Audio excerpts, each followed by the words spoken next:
All right, good morning, everybody. Let's get started. I hope you and your families are all staying safe and healthy out there. Summer slowly starts to wind down. I want to welcome and thank you all for attending Cloudpoint Geospatial's webinar on creating and designing survey forms with Survey123 Connect, Part 1. This is Part 1 of a three-part series. I know a number of you have signed up for all three parts. We appreciate that very much. They are obviously spread out through the rest of the year, so just keep those on your calendars. My name is Bill Steele. I handle business development and marketing for Cloudpoint. Mike Gennard, one of our GIS technicians at Cloudpoint, is going to walk us through bolstering your use and design of surveys with Survey123 Connect. And of course, we're working hard to continually bring you more content and webinars. Coming up in August, we have another webinar on Parcel Fabric in ArcGIS Pro.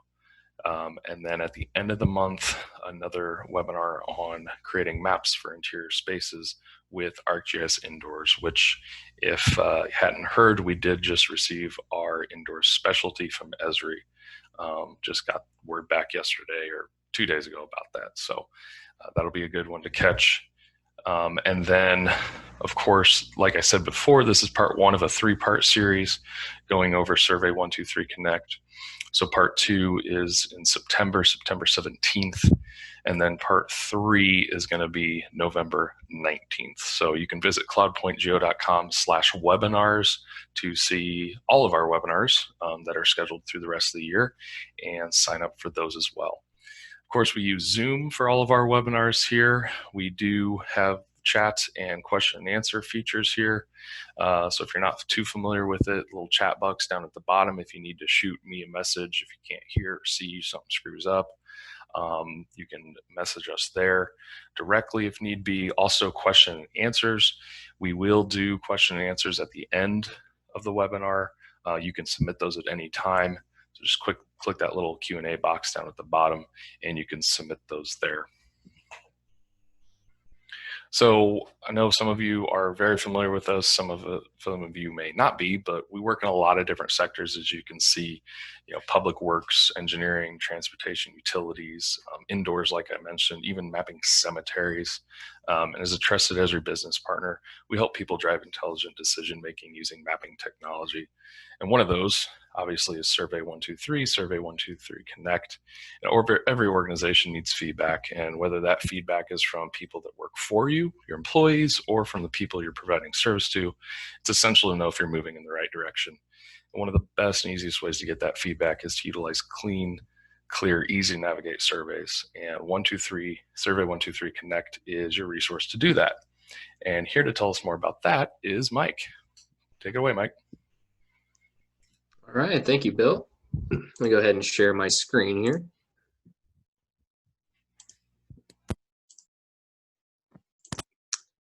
All right.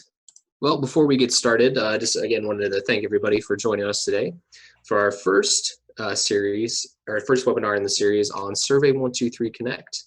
So before we hop into a demo of Survey123 Connect, I just wanted to kind of review a few things with us, get us all on the same page on Survey123 Connect, and then we'll hop into a demo. So here's going to be our webinar series workflow that I'd like to cover throughout the duration of the webinar series. Today, what we're going to do is we're going to learn the basics of navigating and using the functions available to us in Survey123 Connect to create some more dynamic surveys than what we'd be able to do on ArcGIS Online, the regular Survey123. In the next webinar, what we're going to do is we're going to take our concepts and lessons learned in this webinar, and we're going to further build upon those. We're going to incorporate logic into our survey form. We're going to use relevancies, calculations, and some other advanced survey construction techniques to really round out our survey form and make it a more complete and user-friendly survey form. And then finally, in our last webinar, what we're going to do is we're going to take our survey form that we've constructed in the first two, and we're going to utilize it in an example workflow. We're going to take a look at some asset inspection workflows. We're going to use an example for a culvert inspection. And so we're going to see how we can use our Survey123 form in ways that you might not expect. We're going to also use it tied into collector, and we're also going to use some related records as well. We're going to take our Survey123 form and show an example, a real life workflow with that survey. So this is the last thing I really wanted to cover before we get started using Survey123 Connect. This is just kind of an overview of Survey123 at a glance. This is an Esri graphic that they put together, and I think it really helps illustrate and drive Survey123 and helps us get us all on the same page on what Survey123 is. So the first part of designing a survey form is what we need to do is we need to ask questions of our survey. Really, what is the end goal of our survey? What data do we want to collect with our survey? Who are the end users of our survey? What's our target user demographic per se? Is that going to be internal users? Is that going to be the general public? These are all very important questions to consider when you create your survey. Different user groups will have different needs for their survey forms. So it's always a good idea to kind of stop and brainstorm before we get going with our survey, these important considerations. Step 2 is where we're going to put our survey forms in the hands of our target audience. We're going to let them use our survey form to collect data that we are most interested in. And this is going to be where, if it's an internal staff, they're going to go out, maybe do some inspections, kind of like the example I mentioned on some culverts or guardrails or other asset inventories. Or if it's the general public, if we want to get a feel for some conceptions or ideas around the city or organization, we can put that in their hands too, and they're going to collect some much beneficial data for us. And then finally, what we can do is, after all that data has been collected, we can plug that data into some other Esri applications. We can look at dashboards, we can plug that data to. We can also use some web apps where we can view and analyze our data more in depth. And really, from there, we can allow that data to help us make informed decisions. So with that, I'd like to go ahead and get started on our Survey123 Connect demo. Survey123 Connect is a desktop application, so we'll download it first from Esri. So once we have that Survey123 Connect downloaded on our machine, we go ahead and we open it up. This is going to be the home screen of our Survey123 Connect application. So from here, we can see we have a couple different options, and I'll kind of break everything down as we go along here. First, I'd like to see this list. This is the list of surveys that I have currently available to me, either downloaded on my machine or that I can see published to my ArcGIS Online organization. And to access this list of surveys from my ArcGIS Online organization, I'll hover up here to the right, the top right-hand corner. This is where I can sign in. This is where I can set my portal. I can access some settings within the Survey123 Connect application. You can see I'm signed in with my user, and I'm also looking at my organization, my ArcGIS Online organization. Next, we can see again our survey design. So once I'm signed in and create surveys on my local machine, this is where I'll have them available to me. Another useful aspect of the Survey123 Connect is we can see some tutorials.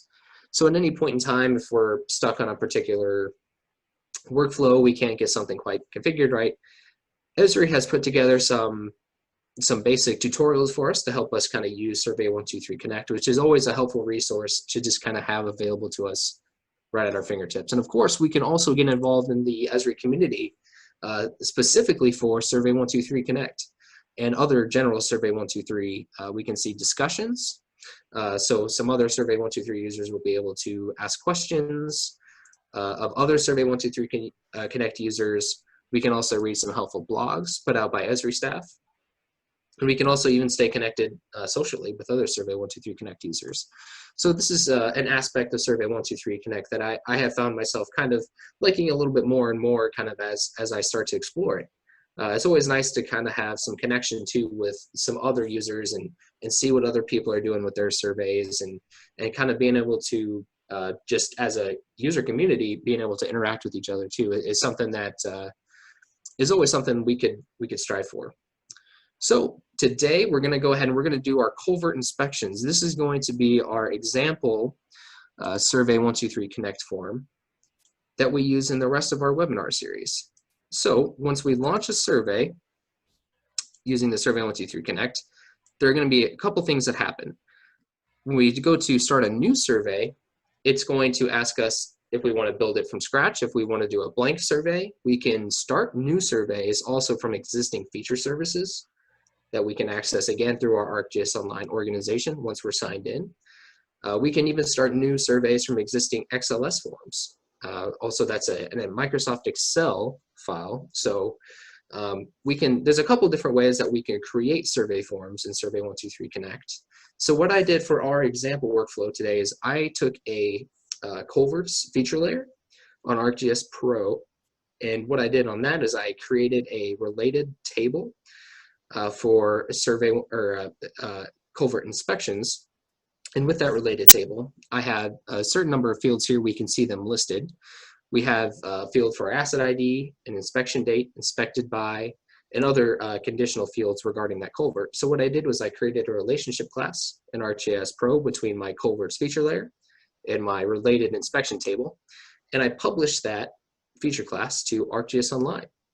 And from ArcGIS Online in the Survey123 Connect app, what I did was I created this survey from that existing feature service. And when that happened, what it did was it created my survey form using those fields in my feature service.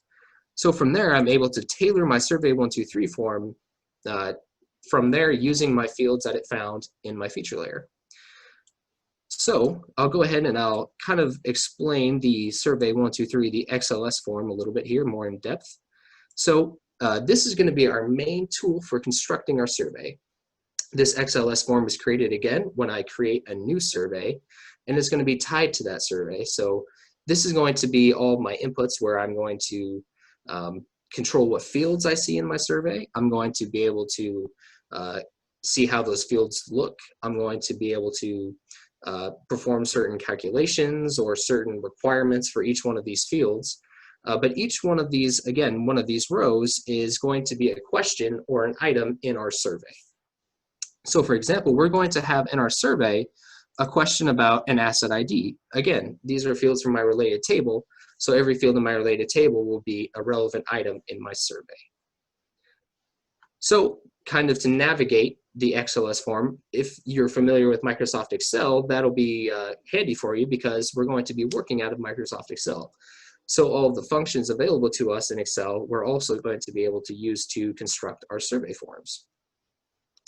Once we get into kind of the meat of our survey form, we're going to be able to see these columns here. And these columns are just going to be able to help us configure the inputs and settings for our Survey123 form. Again, the rows, those are going to be survey items, and the columns are going to be how we control certain inputs, functionalities, and settings for those rows. So I like to dive into those a little bit later, but I'll finish kind of navigating the basic layout of the form as we go. Down at the bottom, we're going to have 4 tabs that we can navigate. Our survey tab, which is again where we're constructing the meat and the bones of our survey. The choices tab, which is we're going to be able to set choices for survey answers for our survey questions. So for example, I have a specific list name. This time it's for type. And this type is referring to a culvert type. What type of culvert am I looking at? Here's where I'm going to be able to pick some options for my culvert types. So here we can see in the entire list, I've got the different options that my users will be able to select from their Survey123 forms.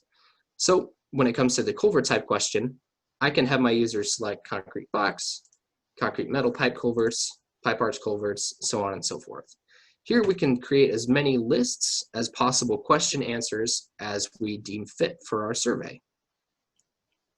And of course, one choice list can apply to multiple questions in our survey. The next tab we have is the settings tab. And this is going to be some specific configurations for our Survey123 form. Here we're going to be able to set the form title of our Survey123 form. So I'll call this one Culvert Inspections form. We can see the form ID. This is going to come in handy for us later on in the second and third webinar, but for now we'll just kind of breeze through the rest of this in the settings tab. We can see the submission URL. This is the URL for where when I go and have a user submit a survey in the Survey123 app, this is going to be where that data is going to be submitted to. Here we can see the final tab is another helpful tab that Esri included for us, kind of as a reference and some kind of brief explanation to help us create our surveys. So think of this types as kind of a help list for having any quick explanations or definitions for what we can do within our survey. So this is a helpful tab, again, Esri included for us to kind of help direct us and give us some references to some functions we have to do in our survey. So I'd like to hop now back to our survey tab where we can look at some of the different functions in the Survey123 Connect app. Here we can see the first column is going to be our type. This is what type of field our Survey123 Connect form will be looking at. So we have multiple of the same, or we have some of the same field types that you'd see kind of that you're familiar with here from some Esri field types. We can see we have text. We can have a list of different, so we can have a selection list. We can have where we're having our users select one option. We can have it where our users can select multiple options from that list. We have notes, some point types, date and time types, images, attachments, etc. The next column we're going to look at, this is going to be the field name for the feature class or the related table on AGO. So this asset ID, this is the field name of the related table asset ID field in that related table. The next column here, the label column, that's what we're looking at in our survey. So this is going to be how that item is labeled within our survey form. Speaking of which, I'll go ahead and I'll pull that in now so we can take a closer look at that. So we can see this is going to be our survey preview on the right here. This is our Survey123 Connect app. It's going to show us a preview of our survey as we build it in the XLS form. Here we can see I've labeled this asset ID question with asset ID. You can see this is how this appears in our survey. Same for inspection date and the rest of our fields in our survey. The next field we're going to take a look at is hints. Here we can apply any hints or sort of prompts, help prompts for our users in the survey. So maybe in the comments I'll say, enter any relevant comments below. This is just something that'll help our users help answer the questions, help direct them to answer the questions in the Survey123 form. Next, we can set constraints. So we can limit users' answers based on this constraint. If I wanted to say, for example, you can only select this option if I have selected another option in a previous field, constrain my answers or my possible answers to these. We'll probably dive into this a little bit more in our next webinar, incorporating some of this advanced logic in. Constraint message, this is going to be kind of like our hints message that we just typed in before. We can make some fields required. So say we need an asset ID required, we're going to drop that into yes. This is going to be a required field that a user has to answer in our survey form before it is submitted. We can have these questions appear differently in our survey form. As you see right now, we've got a couple text fields. We've got a date field for our inspection date. And you can see from our condition fields here in our survey, they're just the basic default select one appearance. So from the users see, they have all the different options outlined for them in their list. And as the user goes to fill out the survey, they'll be able to select one from this list of options. However, you can kind of see it makes the survey long and cumbersome to scroll through. So for example, if we wanted to change the appearance of this question type, we would use this appearance tab to change. Right now from the basic, we could call it minimal. Say we could do another one as horizontal. That's another good one. And we'll kind of see how those appear later on in the survey. We can set default answers for users. So on our inspection date, I'll set a default date of today. when a user goes to submit a survey, today's date will automatically populate in that field and to that default value you set, just to make that time saving and efficient for the end users. And kind of this is another way to eliminate error within surveys by also giving them a default value.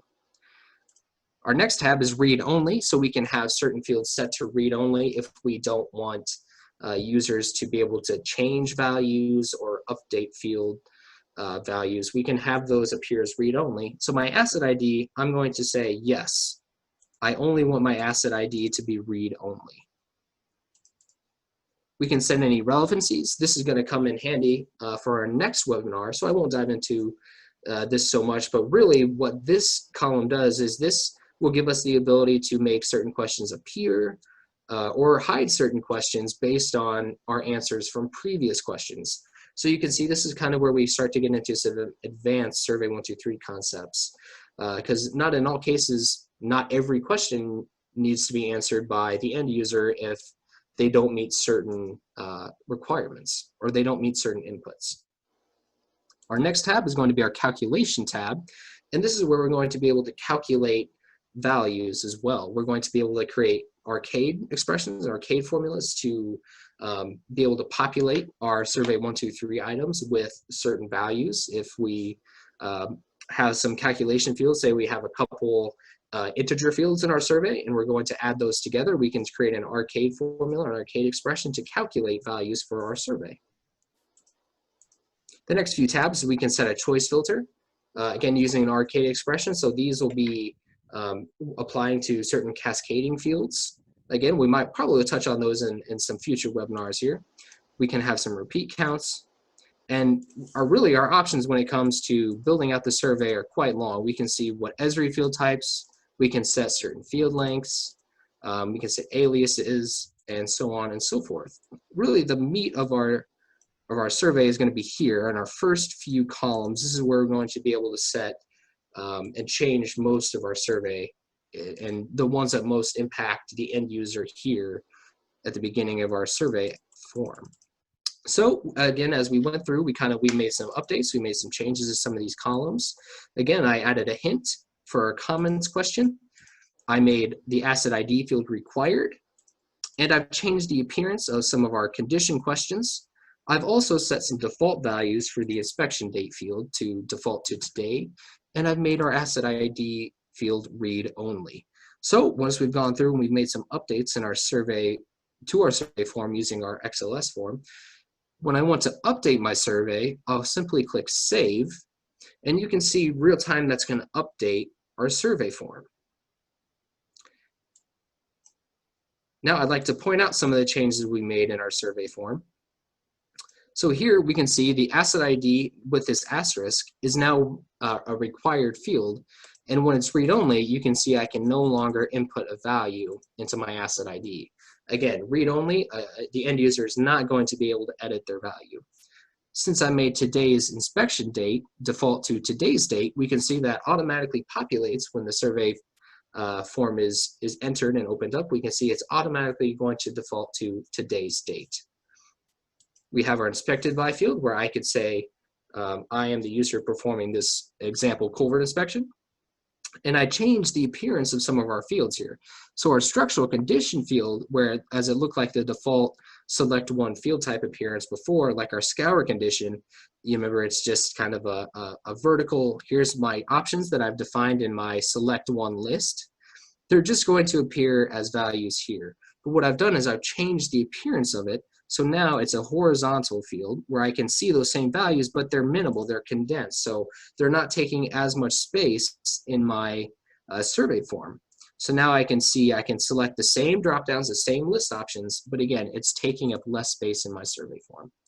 I also changed the appearance just to show some variety and some different options we have available to us in the opening conditions. Whereas before, again, they were vertical by default.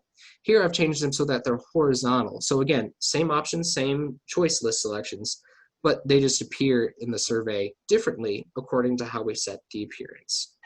And so we can see this also is another way of kind of organizing and formatting our survey so that it could be most beneficial to the end user. You can see our hint applies to our comments field that I said, enter any relevant comments below, where our users will be able to enter any comments that they would so choose. And we can also, since we have an image item, we can also attach photos, or we can upload photos too from the device that we're submitting our survey from. So once we're satisfied with our survey, we like it, it's all good to go, what we'll do is we'll click on publish. And from here, what it's going to do is it's going to scan your survey, make sure everything is in good order. There's no sort of warnings or anything. And if there is something that catches where the survey form isn't quite right, it's going to help you, and it's going to give you some error messages and show you what's wrong. Once we're ready to publish our survey, we'll go ahead and we'll publish. And what it's going to do is it's going to publish this survey form to our ArcGIS Online organization, specifically to the user that we're signed into the Survey123 Connect app with. We can see we've successfully published our survey, and from there we can get it out to our end users, whether that's the general public or whether internal staff will now be able to use the survey we've constructed to collect that meaningful data to us. So that's about what the time I had for today. So I'll probably check in with Bill, and I'll see if, Bill, do we have any questions out there from anybody?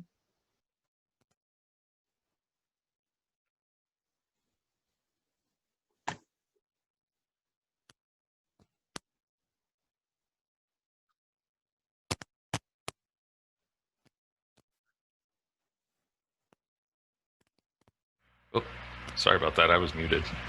My bad. Sorry. Yeah. First one here. I had a question for the end user. Is there any problem with iOS versus Android? That's a great question, and no. Really what the end users will use is they'll have the mobile application on their iOS or Android device. They'll download it from the App Store, from the relevant app stores on their devices, and they'll have that survey. They'll just sign into the ArcGIS Online organization on the application, and then they'll download the survey. But when it comes to specific issues or problems, or whether one device is better than the other, no. The survey will function just as well on both formats. Perfect. We had another, if you have a moment to show how to open the form from the related table. Yeah, so that one is a great question. I'd like to bookmark that one for either our next webinar or the one after. That's a great question. So once we go ahead and we have some more advanced concepts built in, and our survey is actually going to go through that example workflow, there would be a great time to show that.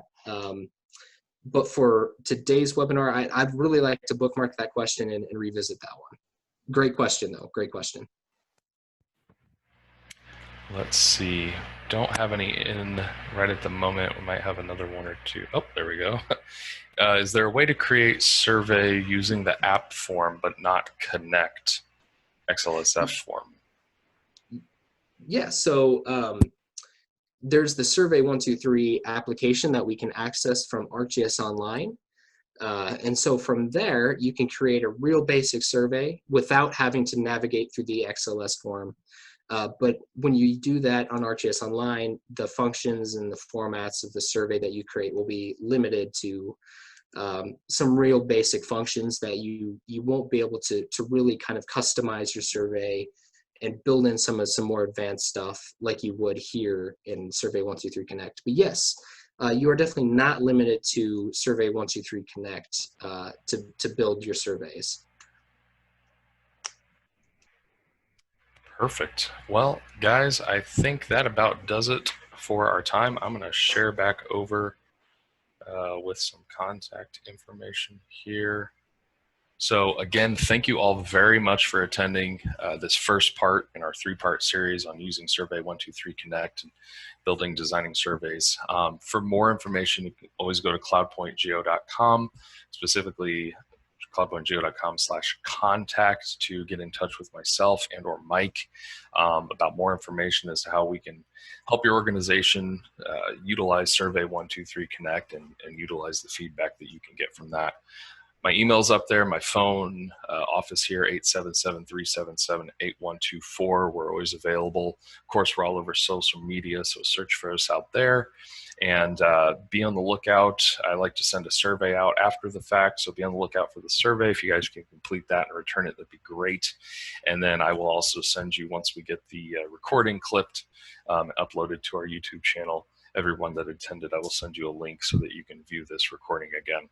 And again, last but not least, make sure and sign up for those other two parts, part 2 and 3, later in the year for Survey123 Connect. So again, thank you all for attending, and we hope to talk to you real soon.